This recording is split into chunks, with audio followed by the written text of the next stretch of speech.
Hello, welcome back to Campus Papers. This is IGCSE Chemistry, May-June 2024, Paper 6, Variant 2, Alternatives to Practical. Let's begin. Question 1. When a mixture of calcium hydroxide and ammonium chloride is heated, ammonia gas is made. This is the equation of the reaction. Ammonia gas is soluble in water and toxic. Ammonia gas reacts with hot copper 2 oxide to make nitrogen. This is the equation of the reaction. A student makes nitrogen using the apparatus shown in figure 1.1. Here we have calcium, and this we have X, and then here we have copper 2 oxide. This is nitrogen gas being collected over water. Now let's answer the questions. A. Name the items of apparatus labeled A and B in figure 1.1. So let's go to figure 1.1. We're asked to label apparatus A and B. So apparatus A and B are boiling tube or test tube, and then apparatus B is measuring cylinder. Next question. The apparatus needs to be heated in two places. On figure 1.1, draw arrows in two places to show where the apparatus should be heated during the experiment. So in this experiment, we need to heat the calcium hydroxide and ammonium chloride and also copper 2 oxide. So we're going to draw our arrow here and also here. Next question. During the reaction, a colorless liquid collects at the point marked X in figure 1.1. Suggest the identity of the colorless liquid. The colorless liquid is water. So the water is from this reaction, calcium hydroxide and ammonium chloride. One of the products is going to be water, which is X. Okay, so that is why the answer is water. Next question. Some of the ammonia gas passed over the copper 2 oxide without reacting. Suggest why none of this ammonia gas is collected in the item of apparatus labeled B in figure 1.1. So this is telling us that why is it that ammonia is not collected here? What is collected is nitrogen. Where did the ammonia gas went to? The answer is the ammonia dissolves in water, and that is why it is not collected in apparatus B. Next question. The student does not collect the first few bubbles of gas. Suggest why the first few bubbles of gas are not collected. The first few bubbles of gas is air. So the air will not be collected. It's the nitrogen that will be collected. Next question. Explain why this experiment should be carried out in a fume cupboard. The reason is ammonia is a toxic gas, or you can say poisonous gas. That's why it needs to be done in a fume cupboard. Question 2. A student investigates the reaction between aqueous aluminum chloride and 2 aqueous solution of sodium hydroxide, solution F and solution G. Solution F and solution G have different concentrations. The student does 3 experiments. Experiment 1, look at the procedure. Experiment 2, and then experiment 3. Let's look at the questions that follow. Use the burette diagrams in figure 2.1, figure 2.2, and figure 2.3 to record the readings for the experiment 1, 2, and 3 in table 2.1 and complete table 2.1. So look at the readings. So this is the burette reading for experiment 1, experiment 2, and experiment 3. So let's start with experiment 1, final burette reading. So we go to experiment 1. This is the final burette reading. This is 14. So this is 14.5, 0.6, then 0.7. So we come here, all right, 14.7. And what is the initial reading? This is the initial, this is 1, 1.1, 1.2, 1.3. That's for experiment 1. Experiment 2, final reading, 29.5.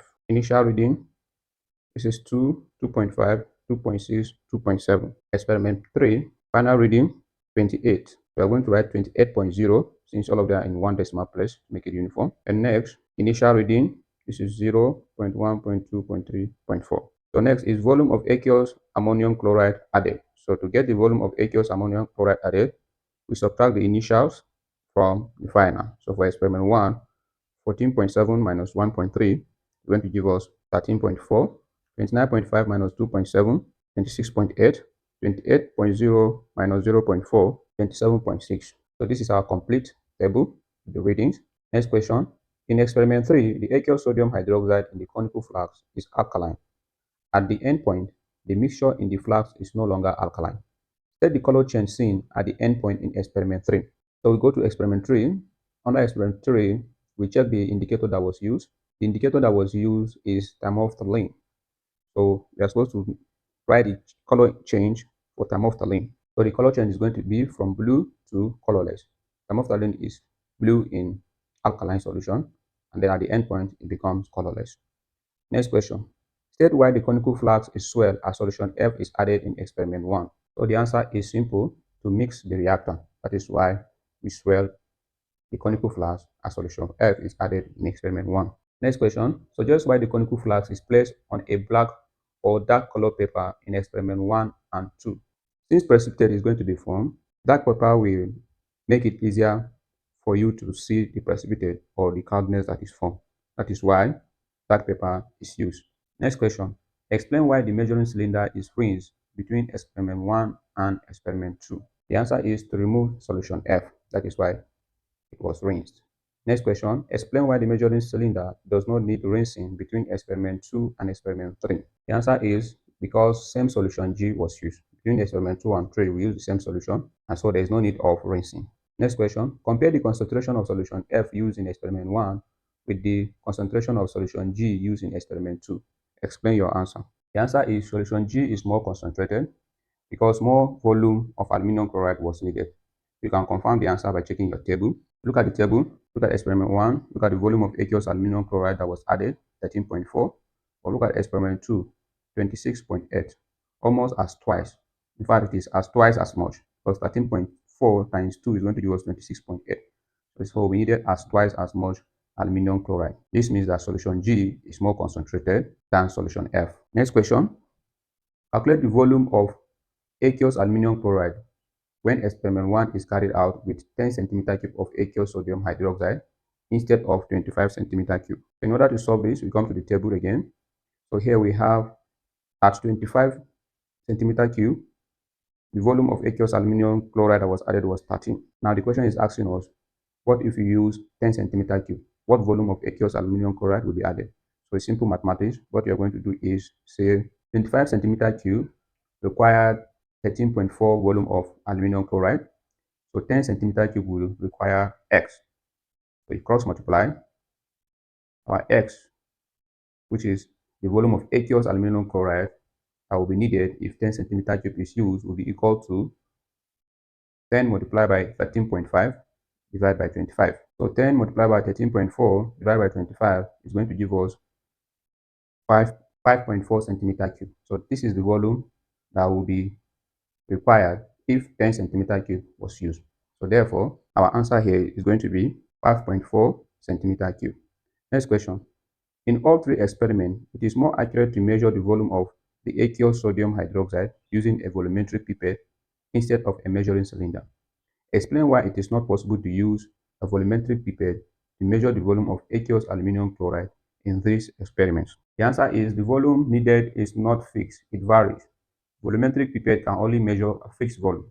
So we cannot use volumetric pipette to measure the volume of aqueous aluminum chloride in this experiment because we are using different volumes. The volume varies, so it will not be suitable. Question 3.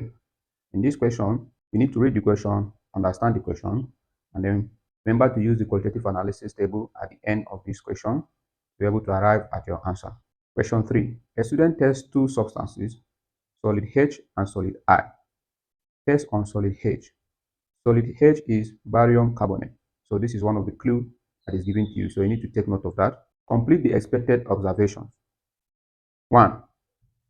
The student adds an excess of dilute nitric acid to the sample of solid H in a boiling tube and tests any gas produced. What will be the observation? That means you have to identify the gas that was produced, that's first, and then the test for that gas, and then you now write the observation of the test. Now, from the name given to us is a barium carbonate, so which means that the gas that's going to produce is carbon dioxide. Now, how do we test for carbon dioxide, or what is the observation when carbon dioxide is tested? Now, if you don't know it or if you can't remember it, you can check the qualitative analysis table. So this is the qualitative analysis table. It's at the end of the question paper. So you scroll down to test for gases. And then you look for carbon dioxide. Look at the observation. Tones, lime water, milky. So that same observation is what you are going to write there. So our observation is going to be, so that's the answer. Next question. Identify the gas made in question A1. So we already said the answer already. The gas form is carbon dioxide. Next question. The solution produced in A1 is solution J.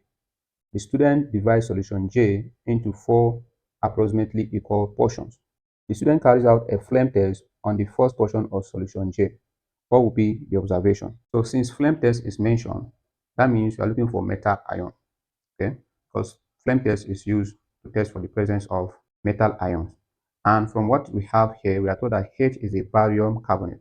So that means the metal that is to be found is going to be barium. So what we are looking for is the flame test for barium. So we go to qualitative analysis table, go down to test, flame test for metal ion, and we look for barium ion. Look at it here. What is the observation? Light green. So we come back here. That is what is going to be our answer, light green flame. So the light green flame is what is going to be observed. Next question. To the second portion of solution J, the student adds a few drops of acidified aqueous potassium manganate 7. What will be the observation? So our solution J, which is from solid H, which is barium carbonate, a few drops of acidified aqueous potassium manganate 7 was added.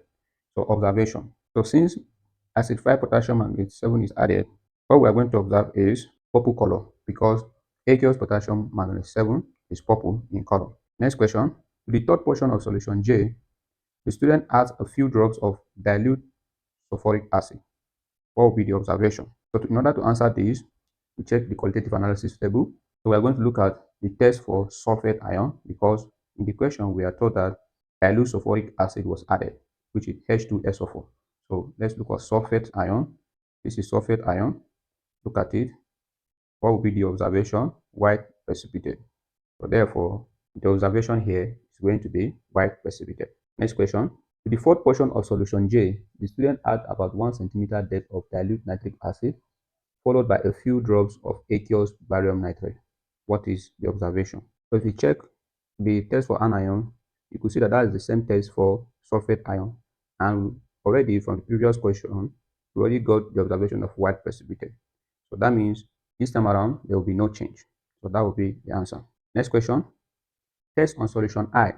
Table 3.1 shows the test and the student's observation for solution I. The student divides solution I into two portions. So this is what we have, the test and the observation. Identify the gas produced in test 1. So let's look at test 1. This is test 1 and this is the observation. Damn red litmus paper turns blue. So what you are going to do is we go to test for gases because we're asked to check the gases. And among the tests for the gases, which one has this observation? Damn red litmus paper turns blue. Look at it.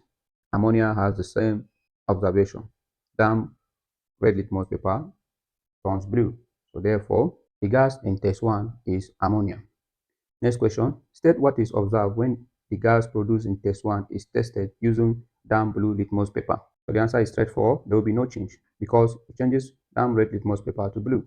If you put damn blue litmus paper, that means there's going to be no change.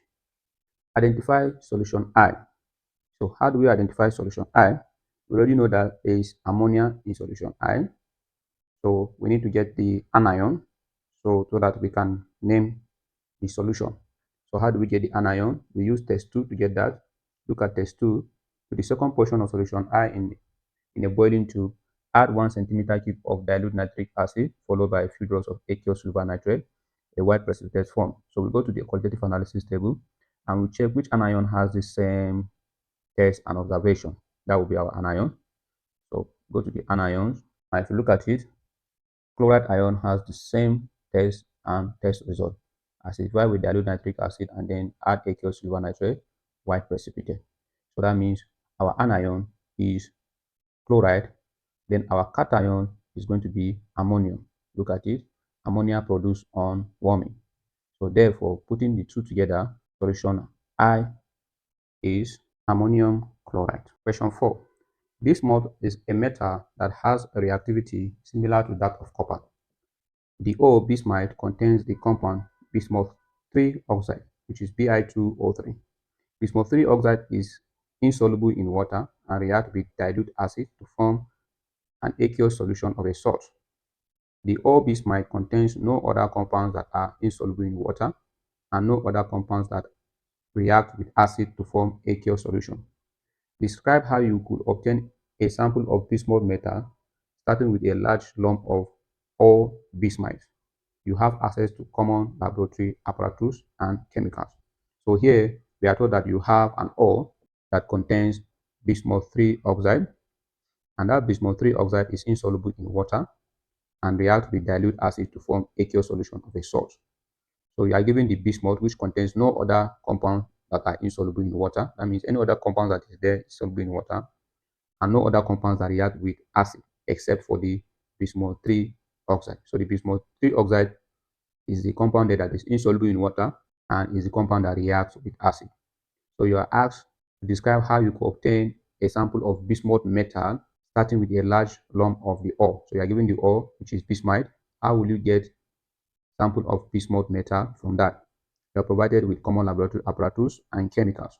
So in this place, I always advise students to state their steps or their points in steps.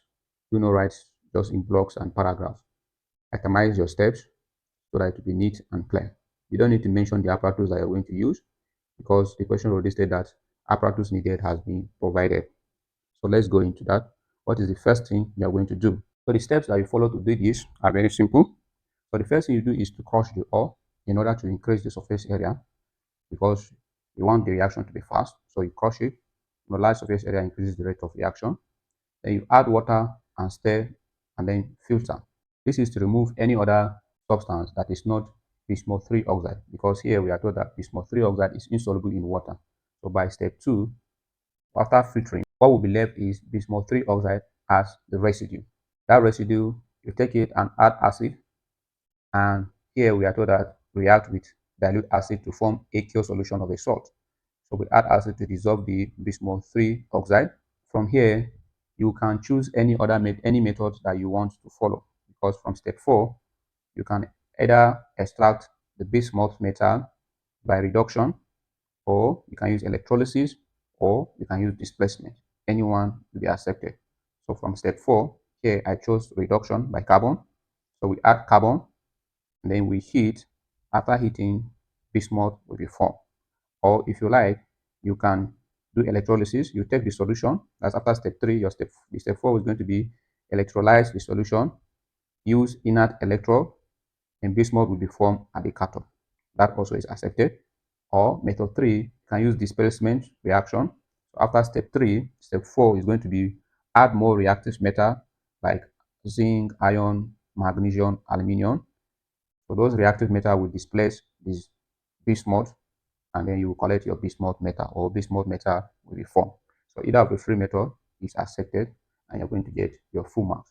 The most important thing is you must state your point in steps, and also those 3 steps are compulsory for any of the method you are going to use. You must crush it, increase the surface area so that the reaction will be fast. Add water to dissolve any other impurities because we are told that bismuth 3 oxide is the only substance that is insoluble in water. You filter, the residue will be your bismuth 3 oxide. Then you add acid to form an aqueous solution. Then that aqueous solution is what you will now use different methods to isolate or extract bismuth metal. This brings us to the end of this paper, Chemistry IGCSE, paper 6, variant 2, alternative to practical. If this helped, like this video, share and subscribe. I will see you in the next one.